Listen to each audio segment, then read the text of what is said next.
there partway through all of that. I was like, oh my goodness, Veronica, I don't think I did the other link.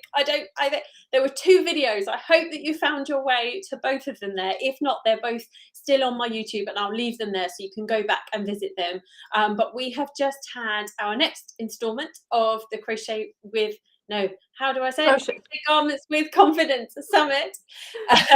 So I have just done my 2 lessons about choosing the right pattern for you, and then choosing the right size to make, and how we go about figuring what ease means, and what that means for us. Because, like, if you've watched the video, like, hand on heart, I had no idea what that meant at all.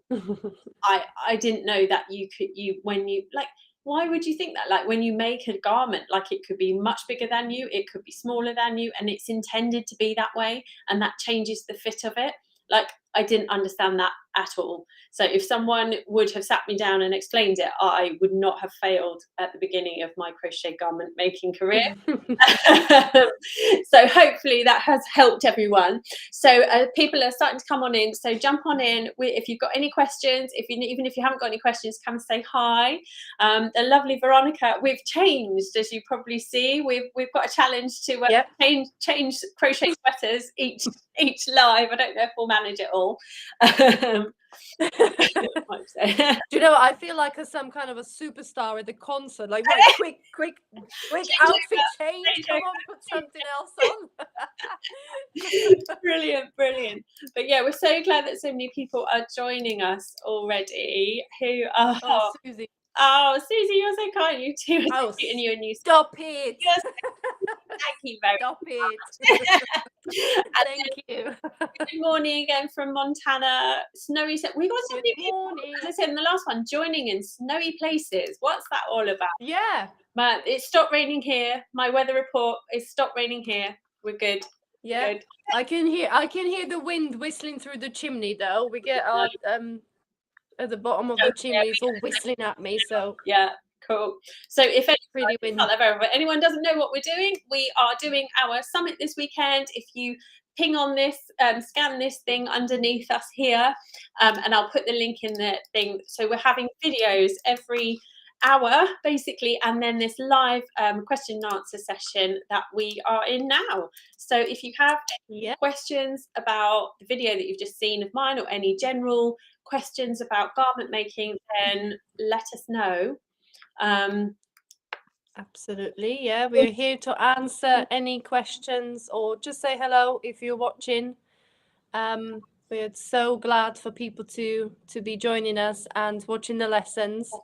Hopefully you're getting a lot of useful information there for your garment making journey. People were commenting on the YouTube stream as well, which is great. So all of the videos are premiering, and when you do a premiere on YouTube, you have like a little section on the side that you can join in the chat. So do come and join in that chat as well when you do. And people are asking like what sweater was I wearing and stuff like that.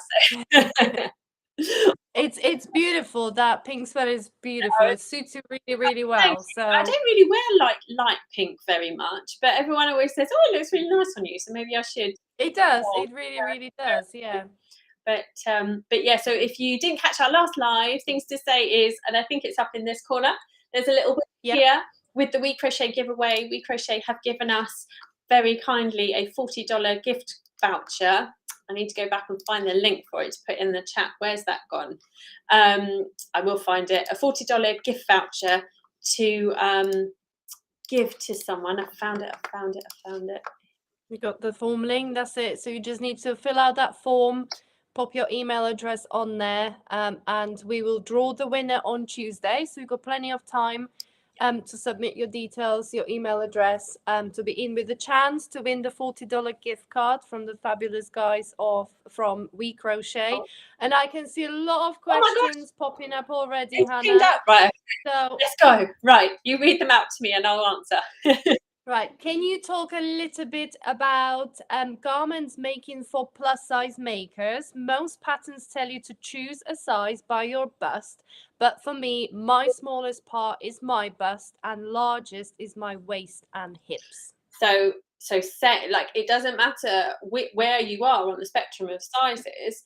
My bust size, and I think I said in the video, is far smaller than my hips. So I always have to make sure, and this is what I was saying about reading the schematics and really understanding what the schematics are telling you, where like it's all very well, yes, making a bust size, but you need to know that that hip size, depending on where we were talking obviously about sweaters and tops here, if it finishes at your waist or it's a cropped, then it's fine, it doesn't matter, does it? As long as it covers the size of your waist, you're fine. But if it does go to your hips or beyond, you really need to be mindful of the schematic and what it tells you for your hip sizes. But the thing to know is that as designers, we use the Craft Yarn Council standard sizings, and that should, it generally encompasses the sizing that will mean that if you're in a proportion of that size, I don't know if I'm saying this very well, generally you will fit into that sizing, and we will add positive ease to most sweaters for your hips, I would think. So I would start with the bust size and then see if the hip size will be right for you. And if not, then you can adjust patterns. I would say, especially if you're working something perhaps like a top down, you can definitely add some increasing under it. So make it to fit your bust, and then once you go down, you could add some increasing at the bottom. Another thing you can do for hips as well, which I sometimes use this trick, is to, if you're using flat seamed panels like this one is, just don't seam the bottoms. Have it as a feature, have it as an open. I haven't got one here to show you, but at the bottom of your sweater, then you end up with a V that's open, and that just flares slightly over your hips. Another thing that you could try, I'm suddenly thinking of things now. Another thing you could try is to, if it's got a ribbing around the bottom and you think that might pull you in too tightly, leave the ribbing off. Create your own version. Like, I certainly don't care as a designer if someone makes an adaptation to my pattern. And even better, if they do, come and tell me, because I love to see. There's no point in making something just because the designer has said make it like this, that then doesn't fit you. And if you're having any problems, I would say contact the designer and say, look, this is the size I am. What size would you recommend that I make, or what could I customize? So Yeah, absolutely. Yeah, that's a good idea because, yeah, we get a lot of pattern support questions and stuff. So I'm pretty sure most of the designers will be happy to help you and give you some tips and tricks for that particular pattern. You know, Hannah can give you some general guidance, which you just done brilliantly.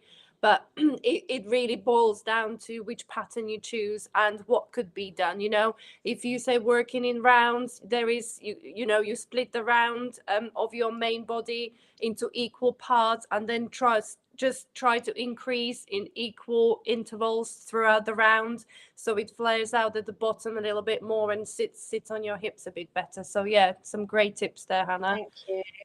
I don't know if I know enough there. And then, literally, this is one of my wonderful investors. The summit is fabulous. I'm so glad that you're here and joining us. What have we got next? Here we are. Ashley, how should I choose the right measurement? Do you mean the right size from the pattern, or the right measurement from, because they're different things, aren't they? The right measurement, you need to know your measurements, and you need to know the measurements of the pattern, and then you need to merge the two and figure out where you fit within it. And there's that magic formula that the designer will have come up with to design the amount of ease. So this top that I've got on has obviously got quite a bit of ease for me, but that's how I've designed it. But obviously, if you don't want that much ease, you're going to need to figure out actually which size do I need to make from the pattern. But you just have to be mindful, because if you make a different size from the pattern that is smaller, the whole of the thing will be smaller. So your armhole depth will be much, much smaller. So you need to make sure that you accommodate for that as well. So it's really easy to make changes, but you just have to think, going back to Veronica's video about construction, how the construction will then dictate what else you need to change. Yeah, the rest of the pattern. Yeah. And just like the more you make, the more you'll learn. Yeah, and this is where people get kind of like they dwell on sizing in those patterns, but really we give you the sizes of the finished sweater, and then it's up to you to decide, as Hannah was talking about ease. you need to decide how much ease you want. So say, as an example, you can have a sweater with 10 centimeter positive ease, which means that it's 10 centimeters bigger than the body measurement. But if you feel like, okay, I don't want that much positive ease, you know, you can change the size you're going to make to adjust the ease.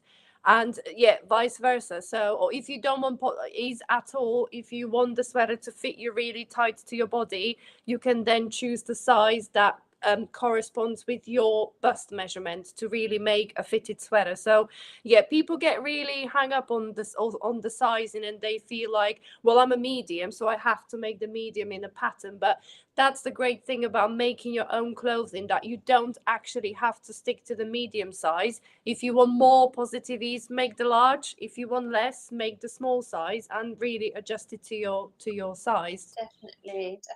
Where are we What next? we've got. So when making sweaters, what's the best kind of yarn to use, as in texture and weight, size? Well, we can touch on this now, but we have later on, we have a whole section in the summit about yarn, and it's so, like, our wonderful friend Raylene is coming to do it. It's so comprehensive.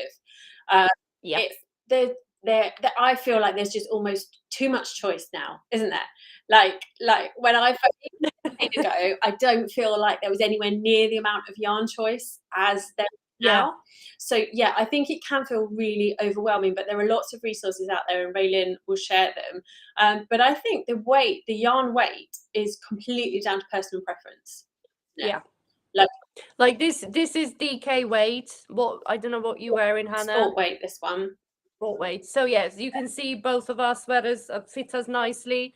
They're comfortable to wear. So it really depends on personal preference. If you prefer chunky sweaters, we've got Claire coming in with her chunky yarns and tips and tricks later on today as well. So yeah, we're going to be talking about yarn a lot later on. So please stick with us. Do join us for the other lessons, and we'll share some more. Yeah, because here we are, Kira's saying, wonder, would you consider a tutorial about teaching about yarn? Yes, stick with us, and we'll be there. How do you tell if it's a good substitute? Yes, it's and the thing is, because we're all over the world now, aren't we? You don't just go in and buy a book from your local yarn store and you know that the yarn's there. You buy stuff from everywhere, and I might use a different yarn to someone in a different part of the world. You need to be able to substitute yarn as well. That's the thing.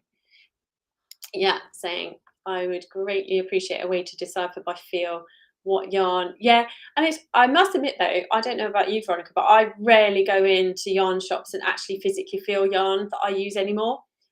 Mostly I know which brands I trust, and I know from what the fibre content is as to whether I think it will be a good yarn to work for the project I have in mind.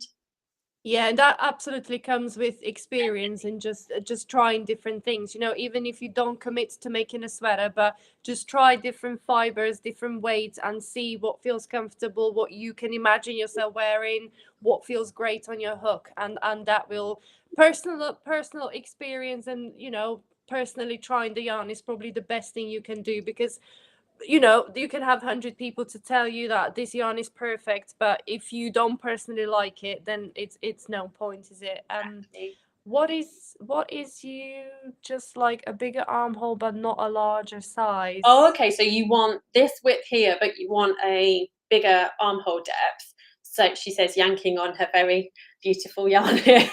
Sorry, I should do that, should I? So I think that it's completely doable, but it depends on the construction that you're making, I would say. So this one is actually quite a good example of this. So this is made with a front and a back panel that you then join, and then you put the sleeves flat into it. So this one will be really, really easy to make yourself a bigger armhole depth, because you'll just work more stitches and then you'll just decrease and make them the length that you want them to be. Whereas if you've got something like a raglan, which is a top down, etc., that's, I think, much more difficult to add armhole depth, because if you add armhole depth, the whole of your yoke will have become too deep. Become too deep. So I think it very much depends, or if you're working perhaps like an all-in-one flat piece, that might be harder as well, depending on how it's constructed. but it might be doable. I think you just have to look at the schematic and look at the construction of the garment and think, well, how are the arms attached? And will I be able to add extra stitches, etc.? So does that make sense? Yes, it does make sense. What if you want to adjust the arm length? Yeah, exactly the same. Again, it depends on the construction, but most arms they're either worked bottom up or top down, rounds or flat, but whichever version you're doing, you'll be able to add the rows that you want to. Like top down arms and sleeves are much easier, aren't they, to adjust, because you literally just keep crocheting until they're the length that you want them to be. Yeah. But otherwise, yeah, don't be scared. The thing is, like, what's the worst that can happen? I always say that, like, what's the worst that can happen? You go, oh, that's not long enough, I'll add some more, or oh, it's too long, I'll take a few rows out. It doesn't really matter. Absolutely. Yeah. Gosh, there's a long message here. I was just trying to quickly read it. Okay, I'll read it out, because once I put it up, it won't all get. I just watched your YouTube video, Hannah, and I have to say, I believe I understand ease now as it is. Thank you for that. Brilliant. Hurrah! It's Fantastic. confused me, because sometimes a pattern says just chest measurement, but not indicate if it's the finished garment measurement where ease is included, or is it, I completely understand what you're confused about here, or is it your actual measurement where ease will go on top? But now I understand sometimes when it gives more than 4 inches or more of ease, it actually comes from the Craft Yarn Council measurements. Yes, definitely. Yeah. That's right. I have got that right now. Thank you for explaining what a great event this is. Hurrah! If we do nothing else today, we've helped that part. I don't know what your name is, sorry. But yes, absolutely. The schematics in a pattern should show you the actual finished sizes that the garment will be. And if that is bigger than your body sizes, that means it's got positive ease. So it's bigger than you are. And the Craft Yarn Council gives us, Veronica and I spend most of our life on that website. And it says for a medium size, for example, your chest size will be between this and this amount of inches. So then we work out, okay, if we want it to have negative ease, we'll make it smaller than that. If we want it to have positive ease, we'll make it bigger than that. So we do all the hard work of all the sums and everything. You just need to look at that schematic and go, right, how much bigger than me do I want this to be? Yeah, absolutely. Yeah, that's right. That's the great thing about making the sweater yourself, that you can you're in complete control on how it's going to fit you when you finish the pattern, aren't you? There is no, nobody's got to tell you, oh, you have to make the medium and you have to have 10 centimeter positive ease. If you want the sweater tighter, better fitted, you can just make different size and really be in control of how it's going to fit and how it's going to look at the end. Yeah, definitely. And there's something that I can't remember if I mentioned it in the video or not, but I really like the fact that we can do that, because like, at the moment, everything certainly over here for us, everything's oversized. That's the fashion, everything. But if you don't want everything oversized, you can make it the size that you want it. It doesn't have to be oversized if you're making it for yourself. So I think, and it's, the whole sustainable fashion thing is that you can make things that actually suit you and that you want to actually wear. Absolutely. And that you won't be thinking next year, actually, I don't want to wear that. Yeah, I mean, I can't pull off oversized look if I try. No, honestly, I do, but yeah, if I put something oversized on, oh gosh, no, I can't pull off that look. Hats off to people that can pull off oversized look, but it's not me. So this ability to make my own clothes is really, really come in handy. Definitely. Right, well, I have actually got some questions here for you, Hannah, that got submitted previously. Are they tricky? Tricky ones.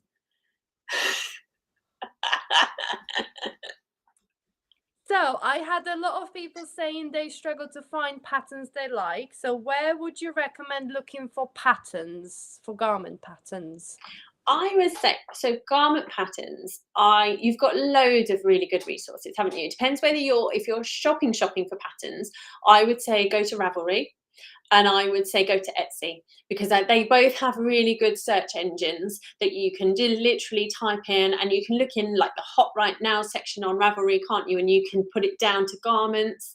And I would see, and I would, rather than like search everyone, I would then choose, maybe make a short list of ones that you kind of like, and then go and visit those designers' stores. And I would say if there's one thing that you like from a designer, you're probably going to like the other stuff that they make as well. So I, Yeah, no, like rather than style. thousands and thousands, and I had a similar question, well, not similar, but sort of same vein, from someone who said, like, I'm completely overwhelmed by the amount of choice. So I would say start with Ravelry and Etsy and search on those.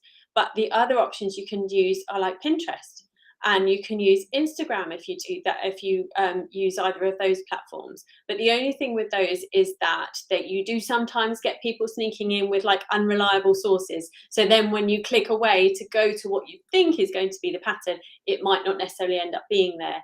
So I think Etsy and Ravelry would be the places that I would start. Is there anywhere else you'd recommend?